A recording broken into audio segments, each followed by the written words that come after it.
Je m'appelle Amina, et je viens d'un village niché au cœur de l'Afrique, là où la chaleur du soleil caresse les champs et où les traditions dictent la vie. Mon histoire n'est pas celle d'une héroïne qui triomphe sans faille, mais celle d'une jeune fille qui a tout perdu avant de comprendre le vrai sens de la vie. Je suis née dans une famille que beaucoup envieraient, dans une maison où la richesse et l'abondance régnaient.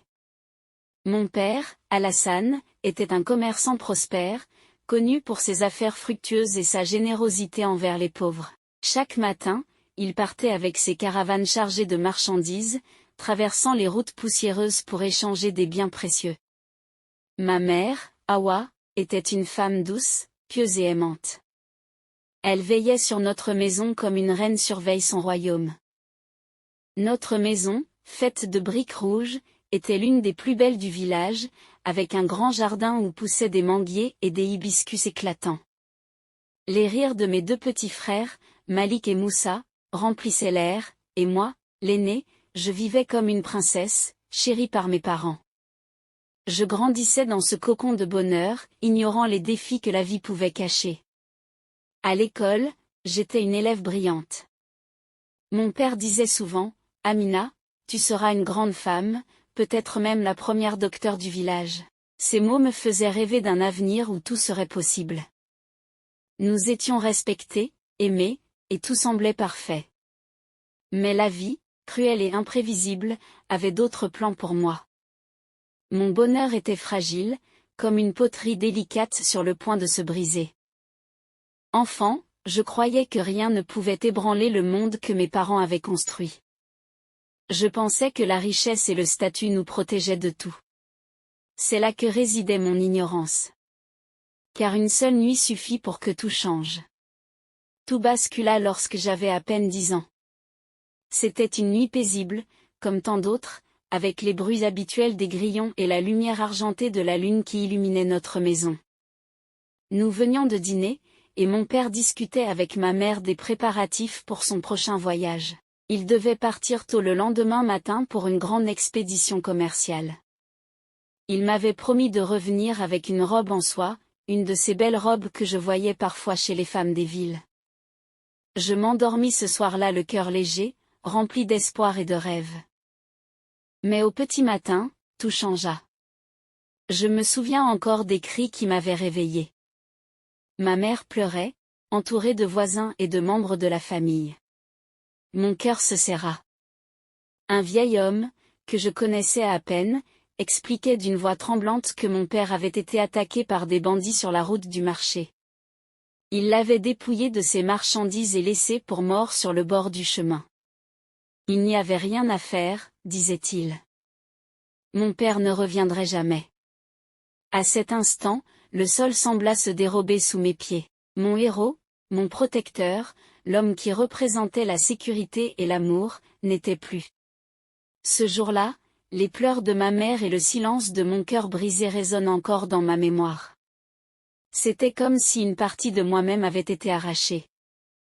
Les jours suivants, tout s'accéléra. Avec la mort de mon père, les créanciers commencèrent à frapper à notre porte. Nous découvrîmes alors une réalité que nous ignorions, mon père avait contracté des dettes pour maintenir son commerce à flot. Les hommes qui venaient réclamer leur argent étaient implacables. Ils exigèrent le remboursement immédiat, sinon ils saisiraient nos biens. Ma mère, perdue et sans défense, ne pouvait rien faire. En quelques semaines, nous perdîmes tout, notre maison, nos champs, et même les bijoux que ma mère gardait précieusement. Les manguiers qui bordaient notre jardin furent coupés, et le grand portail, symbole de notre statut, fut arraché. Nous dûmes quitter cette maison où j'avais grandi pour nous installer dans une petite hutte délabrée à l'extrémité du village. Cette descente dans la pauvreté fut brutale. Les regards des voisins changèrent. Ceux qui autrefois venaient partager nos repas se faisaient maintenant rares. Pire encore, certains nous évitaient, comme si notre malheur pouvait être contagieux. Ma mère, autrefois si forte, semblait s'éteindre chaque jour un peu plus. Elle passait des heures assise à l'ombre de la hutte, regardant l'horizon, les yeux vides. Ses prières semblaient s'être taries. Quant à moi, je dus abandonner l'école. Il n'était plus question de cahiers ou de leçons. Je passais mes journées à chercher de l'eau, à ramasser du bois, et parfois à mendier auprès des familles aisées du village. La vie, autrefois si douce, était devenue une lutte constante pour la survie. Je me souviens d'un jour particulier où Malik, mon petit frère, tomba malade. Nous n'avions pas d'argent pour acheter des médicaments. Je le regardais trembler de fièvre, impuissante, ma mère essayant de le soigner avec des remèdes traditionnels. Heureusement, il finit par se rétablir, mais cette expérience laissa en moi une marque indélébile. Je compris que la pauvreté n'épargnait rien ni personne. Chaque soir, je me demandais ce que mon père aurait fait s'il avait été là. Aurait-il trouvé une solution? Aurait-il su nous protéger de cette misère qui semblait vouloir nous engloutir? J'étais trop jeune pour le savoir, mais je commençais à comprendre que ma vie ne serait plus jamais la même. Je retournai au village, brisé. Mon corps était affaibli par la maladie, et mon esprit portait le poids des choix que j'avais faits. Pourtant, lorsque j'arrivai devant la porte de notre petite maison, ma mère m'accueillit avec un amour inconditionnel. Elle ne posa pas de questions, ne prononça aucun mot de reproche. Dans ses bras, je sentis pour la première fois depuis des années une chaleur humaine capable de calmer mes tourments. Malgré son amour, le retour ne fut pas facile. Le village entier semblait au courant de ma vie en ville. Les regards méprisants des voisins, les murmures derrière mon dos et les moqueries des autres jeunes filles rendaient chaque jour plus lourd que le précédent. J'aurais pu m'effondrer sous le poids de la honte, mais quelque chose au fond de moi refusa de céder. Dans ces moments de silence et de réflexion, j'appris à faire face à mes erreurs. Chaque nuit, je pleurais en pensant à tout ce que j'avais perdu, mon innocence, mes rêves, surtout, ma santé. Mais ces larmes devinrent peu à peu un moyen de libérer ma douleur. Je commençais à comprendre que, pour avancer, je devais affronter ma vérité et trouver un sens à tout ce que j'avais traversé. Un jour, alors que je me reposais dans notre petite cour, une voisine âgée, Fatou, vint me voir. Elle était connue pour sa sagesse et son franc-parler. Elle s'assit à mes côtés et dit calmement, « Amina, tu as vécu ce que beaucoup ne comprendraient jamais. Mais ce n'est pas la fin de ton histoire. Ce que tu as appris peut sauver d'autres jeunes filles. Ne laisse pas ton passé t'enterrer. Utilise-le pour construire quelque chose de nouveau. » Ces mots résonnèrent en moi comme une lueur d'espoir. C'est à partir de ce moment que je décidai de transformer ma douleur en force. Je commençai à parler aux jeunes filles de mon village, leur racontant mon histoire sans chercher à cacher les parties sombres. Au début, elles me regardaient avec méfiance, mais petit à petit, elles comprirent que je voulais les protéger des pièges que j'avais connus. Je leur disais, la pauvreté n'est pas une excuse pour perdre votre dignité. Il y a toujours une autre voie, même si elle semble difficile. Ne laissez jamais les promesses faciles et les illusions vous voler votre avenir. Ces échanges me redonnaient un but. Je voyais dans leurs yeux une lueur de compréhension, et parfois même, de détermination. Mon corps, affaibli par la maladie, me rappelait constamment que mes jours étaient comptés. Mais au lieu de me laisser abattre, cela renforçait mon envie de faire une différence.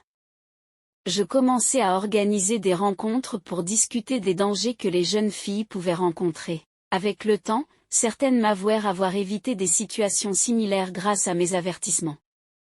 Je réalisai alors que ma vie, bien que marquée par la douleur, pouvait encore avoir un sens. Mon passé, aussi sombre soit-il, était devenu une lumière pour les autres.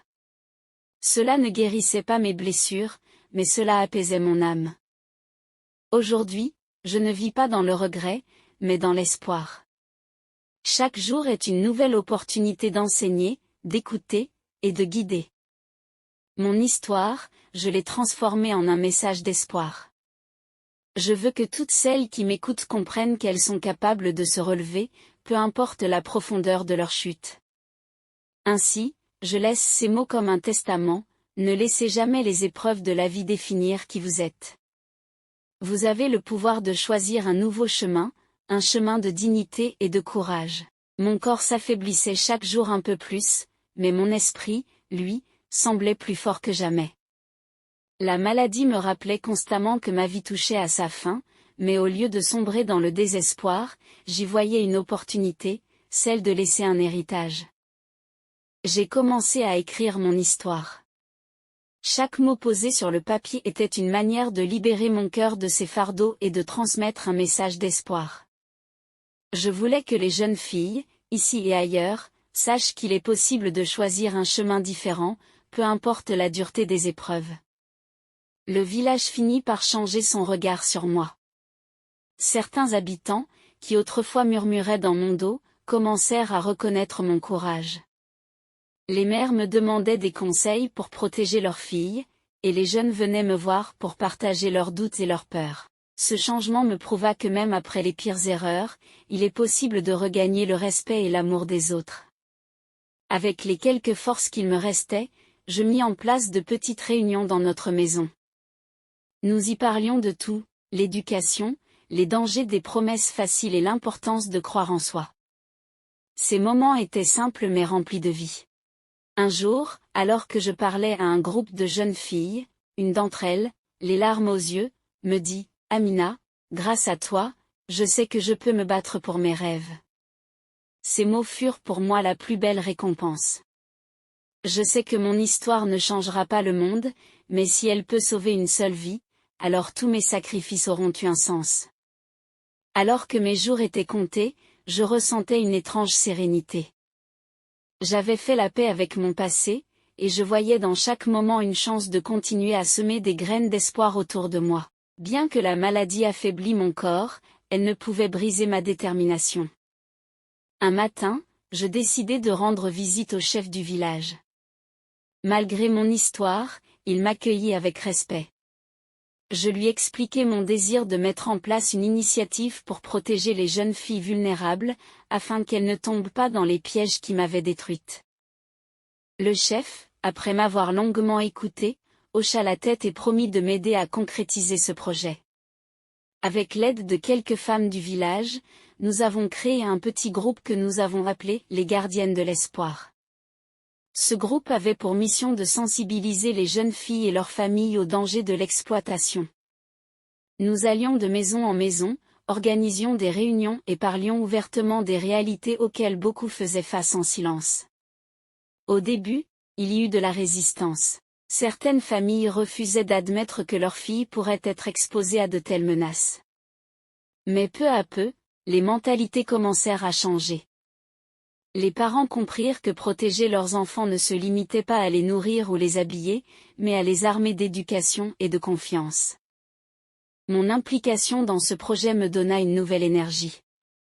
Chaque jour, je voyais des filles choisir des chemins différents grâce à nos paroles. Certaines retournèrent à l'école avec un nouveau courage, d'autres commencèrent à rêver de devenir médecins, enseignantes ou commerçantes. Le simple fait de savoir que mes expériences douloureuses servaient à empêcher d'autres vies de sombrer me donnait un profond sentiment de satisfaction. Un soir, alors que je regardais le coucher du soleil depuis notre petite cour, ma mère s'assit à mes côtés. Elle me prit la main et dit doucement, « Amina, malgré tout ce que tu as traversé, tu as transformé ta douleur en quelque chose de beau. Je suis fière de toi. » Ces mots, venant de ma mère, furent comme un baume pour mon cœur. Aujourd'hui, je sais que mon histoire ne s'effacera pas, mais elle ne me définit plus. Elle est devenue une force, un témoignage pour montrer qu'il est possible de renaître même après les plus sombres des nuits. Aujourd'hui, je regarde ma vie d'un œil différent. La souffrance et les erreurs m'ont forgée, mais elles ne m'ont pas détruite. J'ai trouvé un sens à mon existence en transformant ma douleur en espoir pour les autres.